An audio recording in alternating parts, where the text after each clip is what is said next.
દીકરી વાલનો દરિયો. આલે એ આ શું છે? રાખડી. એ પાછી મૂક, પાછી મૂક. હું તારી પાસે રાખડી નથી બંધાવવાનો. એ બેવકૂફ, આ રાખડી હું તારા હાથમાં બાંધવા માટે નથી લાવી, પણ તારે ઘરે જઈને એમ બતાવવાનું છે કે તારી બહેનોએ તને રાખડી બાંધી છે. કેમ? હે ભગવાન, સમજાતું નથી કે તું બેવકૂફ બનવાની એક્ટિંગ કરી છે કે બાય ડિફોલ્ટ તને અહીંયા ફોલ્ટ છે, મેન્યુફેક્ચરિંગ ડિફેક્ટ. એ એટલે તું કેવા શું માંગે છે? કે હું મનબુદ્ધિ છું? હા, લે બાંધ પોતાની જાતે પોતાના હાથમાં.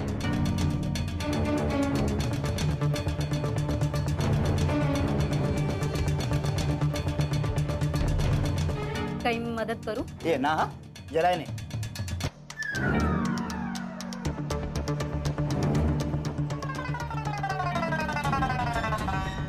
જોયું?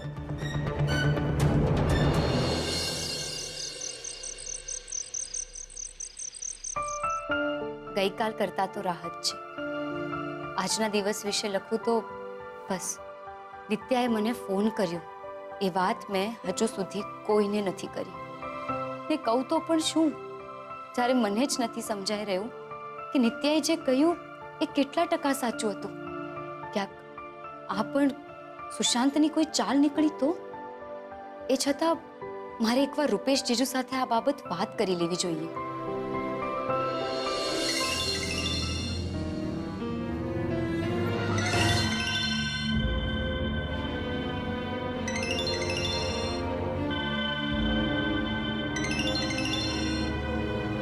પાછો પ્રાઇવેટ નંબર,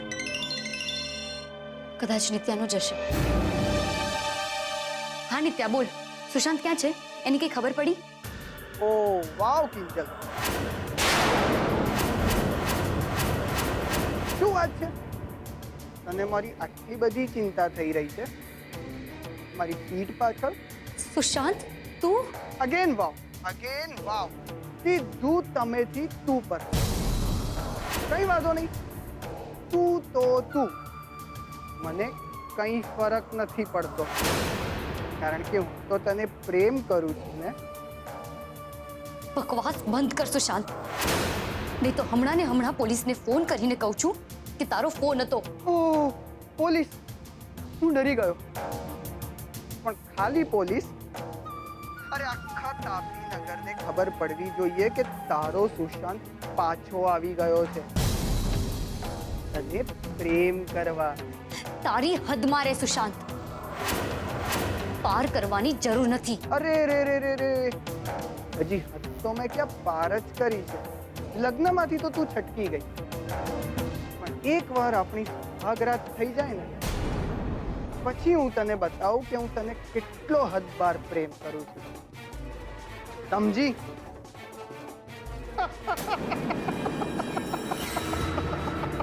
હલો હલો,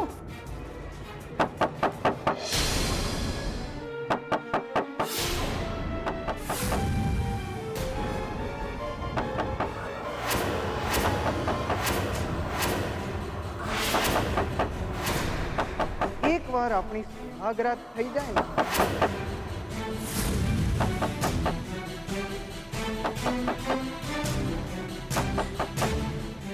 કોણ હશે? સુશાંત હશે તો?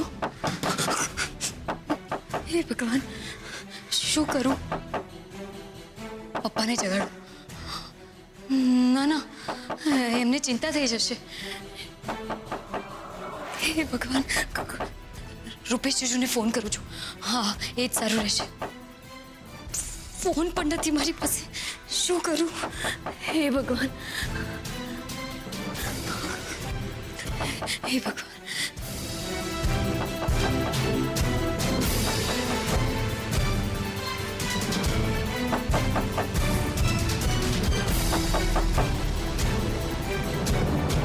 ગુલાબ, તું અત્યારે અહીંયા શું કરે છે?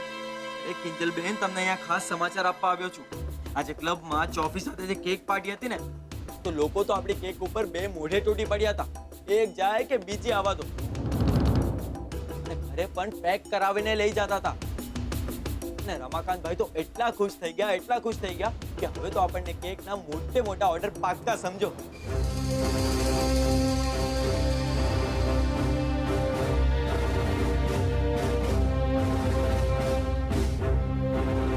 કિંજલબેન, શું થયું?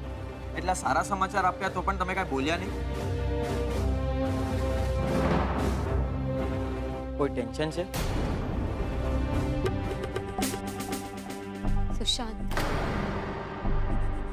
એને ફોન કર્યો તો. ઉતારીની ધીરે. આમાં ધીમેથી કેવી રીતે બોલું કિંજલબેન? એની એટલી હિંમત કે આટલું બધું કર્યા બાદ પણ એ તમને ફોન કરે? ક્યાં છુપાઈને બેઠો છે? બોલો કિંજલબેન, નામ ઠામ સરનામું કાંઈ આપ્યું એને? બોલો, હમણાં જઈને એના હાડકા ખોખરા કરી આવું. કાયર, દગાબાજ, વિશ્વાસઘાતી, શું કહેતો શું હતો તમને? ગુલાબ, મને લાગે છે આપણે વહેલામાં વહેલી તકે ઇન્સ્પેક્ટર રાણા પાસે જવું જોઈએ. કેમ? કારણ કે સુશાંત મને ધમકી આપતો હતો. એ મને છોડશે નહીં.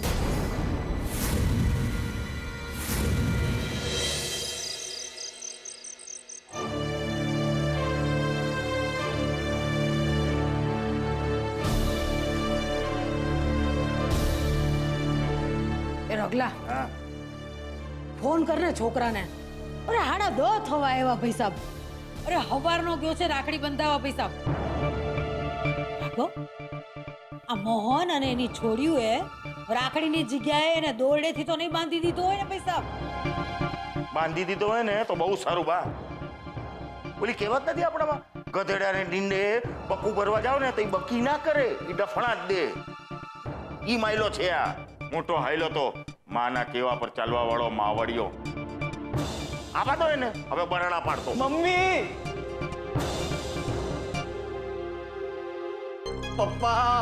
અરે આવી ગયો મારો કાનુડો. વાહ ભાઈ વાહ. શું વાત છે, મોઢું મલકે છે ને કપાળ ચમકે છે ને. વાહ ભાઈ વાહ. ભાઈ બહેન નો પ્રેમ તો આમ ઝાલ્યો ઝીલાતો નથી. વાહ, છલકાઈ રહ્યો છો. રાખડીનો કિલ્લો સર કરીને એવો લાગે છે મારો કાનુડો. સાચી વાત ને? આજ તો વળી બા. અરે બાપ, મારી આ ત્રણેય બહેનોનું મન એટલું મોટું છે ને કે હું તમને શું કહું. ને mummy, thank you so much કે તે મને જીત કરીને ત્યાં મોકલ્યો. જો આજે તે મને ત્યાં ના મોકલ્યો હોત તો મને મારી ત્રણેય બહેનો પાછી ના મળી હોત. પપ્પા, સાચું કહું ને, મોહન કાકાનું મન બહુ જ મોટું છે. મેં એમની જેવી માફી માંગી ને, મને આમ તરત છાતીએ વળગાવી લીધું. અને કેવા લાગ્યા કે બેટા, તું તો અમારો કુળ દીપક છે. અરે વાહ, તે મારો મોહનિયો છે જેવો બિચારો આવ ઘોડો. ઘડી ગુસ્સો કરે, પણ ગુસ્સો એ માણસ પોતાના હોય એના ઉપર જ કરે ને. આપણે બે ઘડી મૂંગા રહેવાનું અને પછી ત્રીજી ઘડીએ આવરો જાવરો વાડકી વ્યવહાર ચાલુ. કા પણ છોડ્યુંનું પછી હું થયું ઈ આગળ કે ને. અરે બા, હું સીધો ત્રણેય બહેનોની સામે ઉભો રહી ગયો અને કાન પકડીને ઉઠક બેઠક કરવા લાગ્યો ને સોરી બોલવા લાગ્યો. ને બા, પછી ખબર છે એ લોકોએ મને શું કીધું? કે બસ કર ભાઈ, બસ કર, તું અમારો ભાઈ છે. વાહ, જોયું રગલા? અરે સરોજ વાવ, આને કહેવાય ભાઈ બહેન નો પ્રેમ. જોયું? આગળ હું છું ઈ બોલ ને. અરે બા, પછી સેજલ, કિંજલ ને બેજલ ત્રણેય બહેનોએ છે ને મારી આરતી ઉતારી ને પછી રાખડી બાંધી. અરે મમ્મી, આ જો, આ સેજલે બાંધી, આ બીજલે બાંધી ને આ મારી લાડકી બેન કિંજલે મને રાખડી બાંધી. ને પપ્પા, પછી તો મીરા કાકીએ શું પૂરણ કોડી બનાવી છે. હા હા હા હા હા, સાચું કહું ને, જ્યારે હું ખાતો હતો ને ત્યારે હું તમને બહુ જ યાદ કરતો હતો. હજી સુધી દાળમાં સ્વાદ છે પપ્પા. અરે રાહુલિયા, તો પછી એકાદી ઘરે લઈ આવાય ને મારી માટે બેટા. એ ખાઉધરા એલા હવાદમાં ને હવાદમાં બેનું ને કવર આપવાનું તો ભૂલી નથી ગયો ને. ઓય કાઈ બા, ત્રણેય બહેનોને વચન આપીને આવ્યો છું કે આ વખતે કવરથી કામ ચલાવી લો. આવતા વર્ષે તમારો આ ભાઈ તમને સોને તોલાવશે. બોલો લો આયલો મોટો દેણું કરીને દાન કરવા આયલો છે બા. અરે દર મહિને અહીંયા હાથમાં 15 મૂક્યા તો નથી હજી તે. અને આયલો ત્રણેય છોકરીને સોને તોડાવવા માટે. અરે એને સોને તોડાવવા તોલું ક્યાંથી લાવીશ? લાવીશ પપ્પા, લાવીશ. મારી ભાવનાઓ ત્યાં સુધી પહોંચી ગઈ ને એટલે બસ.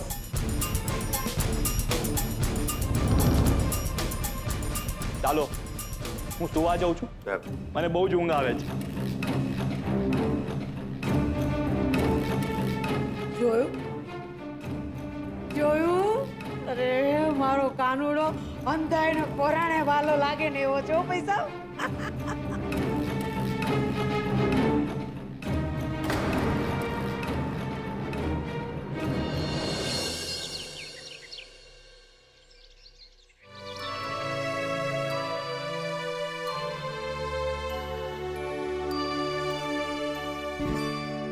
ઓહો, રાજકોટ આવી ગયું? કેસ બાકી બોલ, શું હાલ છે તારા? અરે હાલ તો બહુ ખરાબ છે દોસ્ત. તું જ્યારે અહીંયા નહોતો ને ત્યારે સુશાંતે આખું તાપીનગર હલાવી નાખેલું. ખબર છે? ખબર છે? કોણે કહ્યું તને? હવે કોણે કહ્યું, ક્યારે કહ્યું, એ બધી માથાકૂટ છોડ ને. તારી સાડી સાહેબા બચી ગઈ ને એટલે બસ. એ તો છે, પણ જબરદસ્ત પ્લાનિંગ કર્યો હતો હા સુશાંતે, માનવું પડે. એક પછી એક બધાને બાટલીમાં ઉતારી નાખ્યા. એકલો તું જ બચી ગયો. તો બચી જ જાઓ ને. જો કોઈ પણ સેન્સિબલ માણસ હોય ને તો એ પેલા જુએ કે બે જણા વાત કરી રહ્યા છે, એમની વાત પતવા દઈએ. આમ અચાનકથી વીંટી લઈને આવીને વચમાં કૂદી ના પડે. આઈ લવ યુ કિંજલ, મારી સાથે લગ્ન કરીશ?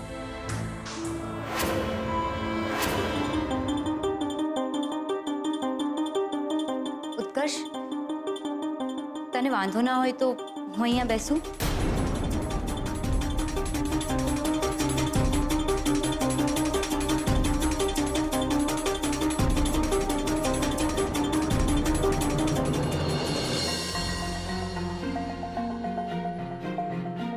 ઉત્કર્ષ, તું પણ કોઈની રાહ જોઈ રહ્યો છે? તારે શું પંચાયત છે? તારી કોફી પીને.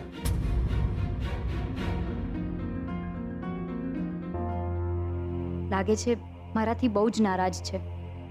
એકવાર હું એની માફી માંગી લઈશ ને એટલે બધું જ ઠીક થઈ જશે.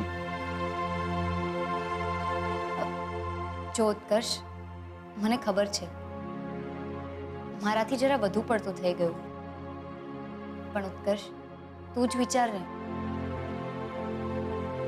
બંને સમયે પરિસ્થિતિ જેવી હતી કે મારાથી આવું બધું થઈ ગયું. પણ ઉત્કર્ષ, તારું અપમાન કરવાનો મારો કોઈ... તારું આ ભાષણ કેટલું લાંબુ ચાલવાનું છે? મારે રૂપેશને ફોન કરવાનો છે. ઓહો, અરે વાહ, ઉત્કર્ષ પણ અહીંયા છે. ચલો સરસ. આજે જે મારે કામ કરવું છે ને એમાં મને ઉત્કર્ષનો પણ સંગાથ રહેશે. એટલે હું કંઈ સમજી નહીં. પણ હું સમજી ગયો છું કે તું અહીંયા આને મળવા આવી છે. ના ના, હું તો મોહિતભાઈને... બસ, મને કોઈ ફરક નથી પડતો. પણ તારા અહીંયા હોવાથી મને ઘણો ફરક પડવાનો છે દોસ્ત. કિંજલ, આઈ લવ યુ. મને તો ત્યાં જ એનો ગેમ પ્લાન સમજાઈ ગયો હતો. આ દોસ્તી, પેચઅપ બધું નાટક છે. બાકી એનો અસલી આશય તો મારી અને કિંજલની દોસ્તી તોડાવવાનો હતો. તો ત્યારે જ બોલવું હતું ને તારે, પણ તે તો 2 દિવસ સુધી મારી સાથે પણ વાત નથી કરી. તો તને પણ તો ખબર પડવી જોઈએ કે આવા માણસનો ભરોસો, કે આવા માણસ સાથે દોસ્તી ના કરાય. ચલ છોડ. બાકી હાલ શું છે મિસ્ટર અમેરિકાના? સમાચાર મળ્યા કે જો ઇન્ડિયામાં જ છુપાતો ફરે છે? પોલીસ એને શોધી તો રહી છે, જોઈએ હવે. 1 મિનિટ. કિંજલ, હા કિંજલ બોલ. શું બોલું રૂપેશ જીજુ? ગઈકાલ રાતથી તમને ફોન કરવાની ટ્રાય કરી રહી છું અને હંમેશા તમારો ફોન નોટ રીચેબલ આવે છે. હા, થોડો નેટવર્કનો ઇશ્યુ ચાલે છે, પણ બોલ ને, કામ શું હતું? જીજુ, ઇન્સ્પેક્ટર રાણા પાસે જવું છે. ગઈકાલે રાત્રે સુશાંતનો ફોન હતો. કોનો? સુશાંતનો? હા, ને એની પહેલા નિત્યાનો. ઓ નો, મને આ બધું બરાબર નથી લાગી રહ્યું. કિંજલ, તું મને આખી વાત કર કે આ બધું ચક્કર ક્યારથી ચાલુ થયું છે? ગઈકાલ રાતથી જ. પહેલા તો મને પ્રાઇવેટ નંબરથી મિસ કોલ્સ આવવાના શરૂ થઈ ગયા. બીજી વાર કોણ છે જે મને આમ વારંવાર પ્રાઇવેટ નંબર? અને પછી હું જ્યારે દુકાને હતી ત્યારે મને નિત્યાનો ફોન આવ્યો, એ પણ પ્રાઇવેટ નંબરથી. કોણ બોલે છે? હું નિત્યા બોલું છું. અને ફરી જ્યારે ઘરે હતી ત્યારે પાછો ફોન આવ્યો. પહેલા તો મને થયું નિત્યાનો હશે, પણ નીકળ્યો પેલો સુશાંત. અને મારી આટલી બધી ચિંતા થઈ રહી છે. સુશાંત, તું? કિંજલ, તું ચિંતા નહીં કરતી, અને હમણાં તારા ઘરની બહાર એકલી ક્યાંય નહીં નીકળતી, ઓકે? બની શકે કે સુશાંત ત્યાં આસપાસ જ હોય, તારી પર નજર રાખીને બેઠો હોય. હું ત્યાં ઘરે આવું છું, પછી આપણે સાથે મળીને ઇન્સ્પેક્ટર રાણાને મળીએ, ઓકે? તું ચિંતા નહીં કર, હું આવું છું.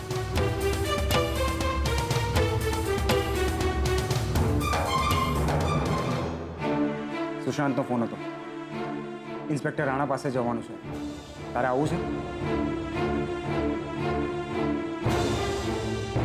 ઠીક છે.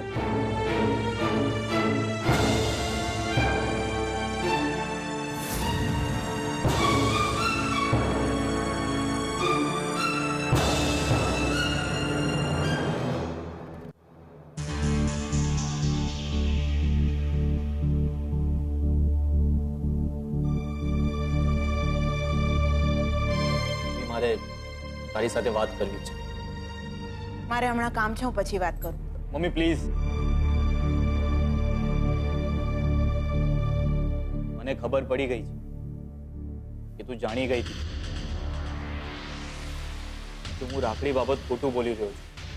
તારા કહેવાથી હું ત્યાં ગયો હતો. એ લોકોની માફી પણ માંગી મમ્મી, પણ એ લોકોએ મને રાખડી બાંધવાની ના પાડી હતી. મારી સામે ઓલા ગુલાબને રાખડી બાંધી.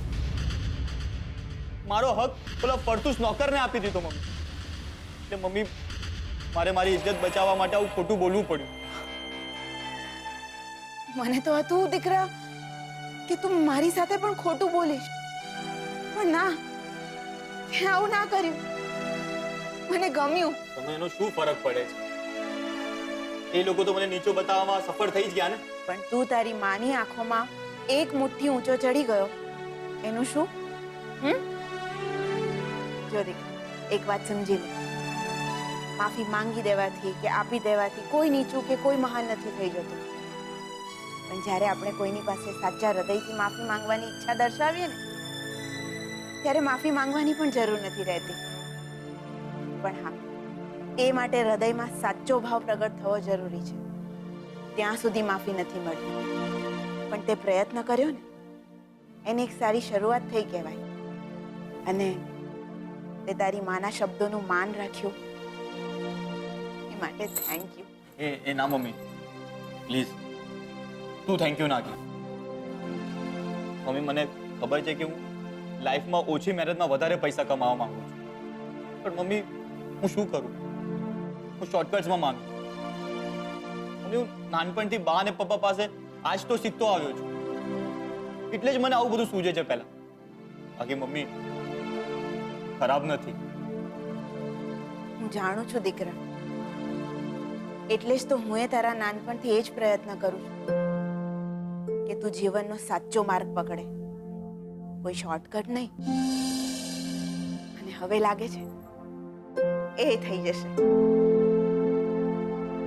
ચાલ ચાલ, તું હવે જલ્દી તૈયાર થઈ જા. હું તારા માટે ચા મૂકું છું.